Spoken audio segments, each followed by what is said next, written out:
Hello use welcome to our channel. ప్రస్తుతం మనతో పాటు ఉన్న డాక్టర్ ఎస్ఏ కుమార్ గారు. నమస్తే సార్. నమస్తే సార్, ఆల్రెడీ మీరు చెప్పిన ఈ జ్యూస్ని నేను ప్రిపేర్ చేసి తీసుకొచ్చేసాను. సో ఇది మనకి గ్యాస్ ఎక్కువగా ఫామ్ అయిన వాళ్ళకి, లేదు అంటే అసిడిటీ ఉన్న వాళ్ళకి బాగా యూజ్ అవుతుంది. సో ఇది ఎలా చేసుకోవాలి, దీని గురించి అంటే యూజ్ ఎలా ఉంటుంది, ఏమేమి పదార్థాలు ఇందులో యూజ్ చేసామనేది ఈరోజు సార్ మనకు చెప్తారు. Please sir. Okay, this is మామిడి ఆకు. Okay okay, so we have to take 3 to 4 ఆకులు తీసుకోవాలి మనం. Okay, that is 1. And number 2 సీతాఫల ఆకు, ఇది కూడా 3 to 4 okay leaves. Okay, and దీంతో పాటు జామాకు. ఓకే, జామాకు కూడా 4 తీసుకోవాలి. ఇది తీసుకున్న తర్వాత మనం ఏం చేయాలంటే we have to wash it properly. బాగా వాష్ చేయాలి. దానిలో యాక్చువల్లీ ఫంగస్ కానీ లేకపోతే different types of dust particles అన్నీ ఉంటాయి. ఇది అన్ని బాగా క్లీన్ చేయాలి.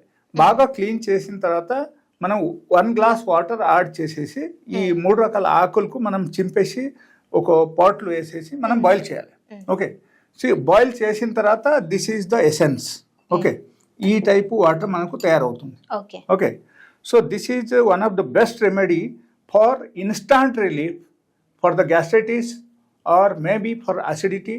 Otherwise people who are actually diabetes patients ఉంటారు కదా, ఈ డయాబెటీస్ పేషెంట్స్ యాక్చువల్లీ చాలా మందికి ఎట్లా ఉంటుందంటే వాళ్ళకు ఫుడ్ తినిన తర్వాత గ్యాస్ అయిపోవడం, అండ్ చాలాసేపు వరకు వాళ్ళకు బ్లోటింగ్ ఉండడం, అండ్ కొంతమందికి ఎట్లా ఉంటుందంటే ఈ ఏదో ఒకటి వాళ్ళకి తిన్నా వాళ్ళకు ఇమీడియట్లీ గ్యాస్ ఫామ్ అవడం. సో ఈ టైపు ప్రాబ్లం ఉన్నప్పుడు ఈ జ్యూస్ తయారు చేసి వాళ్ళు తాగొచ్చు, సారీ ఈ కషాయం తయారు చేసి వాళ్ళు తాగొచ్చు. ఓకే, సో ఈ ఓన్లీ 3 types ఆఫ్ లీవ్స్ మనం తీసుకోవాలి. తీసుకొని బాయిల్ చేస్తే ఈ టైప్ కషాయం తయారైపోతుంది. ఓకే, సో ఈ కషాయము మనం సిప్గా తాగాలి, లైక్ చాయ్ తాగినట్టే. మనం నార్మల్గా చాయ్ తాగుతాం కదా, సో ఆ టైప్ మనం సిప్లు తాగాలి. ఎప్పుడు ఆఫ్టర్ టేకింగ్ యువర్ బ్రేక్ఫాస్ట్, అంటే ఆఫ్టర్ 1 hour మనం గ్యాప్ ఇవ్వాలి, అప్పుడు మనం ఇది తాగాలి.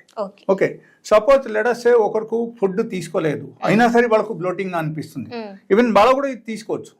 ఓకే, బట్ స్పెషల్గా ఎక్కువ మందికి డయాబెటీస్ పేషెంట్స్కి, ఎక్కువ మందికి గ్యాస్ట్రైటిస్ ఉన్న వాళ్ళకి లేకపోతే అసిడిటీ ఉన్న వాళ్ళకి ఏమవుతుందంటే కొంచెం తింటే కూడా పొట్ట ఉబ్బిపోతుంది, వాళ్ళకు తినబుద్ధి కాదు, ఆకలి ఉండదు, ఆల్ దీస్ ప్రాబ్లమ్స్ ఉంటాయి. సో అప్పుడు ఏమవుతుందంటే this medicine works much better than all sort of medicines. అన్ని రకాల మెడిసిన్స్ కంటే ఇది బాగా పనిచేస్తాయి. అండ్ విదిన్ ½ hour మీకు పొట్టలు గ్యాస్ ఉన్నా సరే అసిడిటీ ఉన్నా సరే అన్ని తగ్గడం స్టార్ట్ అయిపోతాయి. యుల్ ఫీల్ రిలాక్స్, లైక్ ఎప్పటి నుంచి మీకు తగ్గలేని సమస్య దీనిలో తగ్గిందని అనిపిస్తుంది. Okay, so we have to just sip it like this. Okay, very tasty. And మనం ఏం యాడ్ చేయాల్సిన అవసరం లేదు, ఏం యాడ్ చేయకూడదు. Okay, like green tea type. Yeah, just like green tea, but it's not green tea. దీనిలో చాలా రకరకాల మెడిసినల్ ప్రాపర్టీస్ ఉన్నాయి.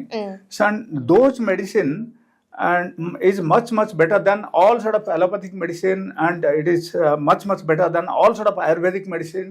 ఇది అన్ని దానికి మనం కంపేర్ చేస్తే this is the best, and this the one of the best natural medicine. Okay, and చాలా ఇంపార్టెంట్ విషయం అక్కడ ఏంటంటే immediately you are going to get relief within ½ hour. Okay, immediate గా ఇన్స్టాంట్ రిలీఫ్. బట్ వేడిగా తాగాలి, మనం చాలా చల్లగా అయిన తర్వాత పనికి రాదు. We have to take it in sip. చాయ్ తాగినట్టు మనం తాగేయాలి. Okay sir. So this is the only thing. It's very tasty and very good smell we're getting from that. Okay, so చాలా ఈజీగా ఒకరు తాగొచ్చు. అండ్ ఇన్ కేస్ సపోజ్ ఒకరికి gastric ulcer ఉంది, లేకపోతే ఒకరికి అల్సరేటివ్ కొలైటిస్ ఉన్నాయి, లేకపోతే ఒకరికి లైక్ క్రానిక్ గ్యాస్ట్రిక్ ప్రాబ్లమ్స్ ఉన్నాయి, ఎలాంటి వాళ్ళకు actually we have the wonderful medicines also, natural medicines. వాళ్ళకు సపోజ్ చాలా రోజుల నుంచి ఉన్నాయి, వాళ్ళకి they keep on using medicines, gas tablets, Rantac, Omez and different types of like pantoprazole, all this daily వాడుతూనే ఉన్నారు. దాని సైడ్ ఎఫెక్ట్ కూడా తీసుకుంటే ఉన్నారు. కాబట్టి ఏమవుతుందా, అది మొత్తం ఆపేసి you can use some sort of natural medicine. Those natural medicines are available in my clinic. So anybody is interested, they can call me and they'll get the medicine. లేకపోతే they can visit my clinic. వాళ్ళకు ఏమైనా ఆ type problems ఉంటే వాళ్ళకు అది కూడా cure అవుతుంది. Thank you so much. Okay, thank you sir. So చూసారు కదా, ఎవరైనా సరే డయాబెటిక్ వాళ్ళు మరి ముఖ్యంగా ఇబ్బంది పడుతున్నప్పుడు తిన్న తర్వాత అరగకపోవడం, లేదంటే అసిడిటీ ఇలాంటి ఇష్యూస్ ఉన్న వాళ్ళు ఇది ఇన్స్టాంట్ రిలీఫ్గా చాలా చక్కగా ఈ కషాయం అనేది వర్క్ చేస్తుంది. సో దీనికి కావాల్సిన పదార్థాలు ఎలా తయారు చేసుకోవాలనేది కూడా చూసింటారు కదా. సో మీరు తాగిన తర్వాత మీ రిజల్ట్స్ అనేది ఖచ్చితంగా కింద కామెంట్ చేయండి. మీకు ఇంకేమైనా ఆరోగ్యపరంగా ఏమైనా సమస్యలు ఉన్నా, వాటికి ఎలాంటి రెమెడీస్ కావాలి, ఎలా యూజ్ అవుతుందని అడిగినా సరే సార్ చక్కగా ఎక్స్ప్లెయిన్ చేస్తారు, దాని ఔషధ గుణాలతో సహా. సో ఇంకో వీడియోతో మళ్ళీ మీ అందరి ముందుకు వస్తాం. అప్పటివరకు చూస్తూనే ఉండండి అవర్ ఛానల్.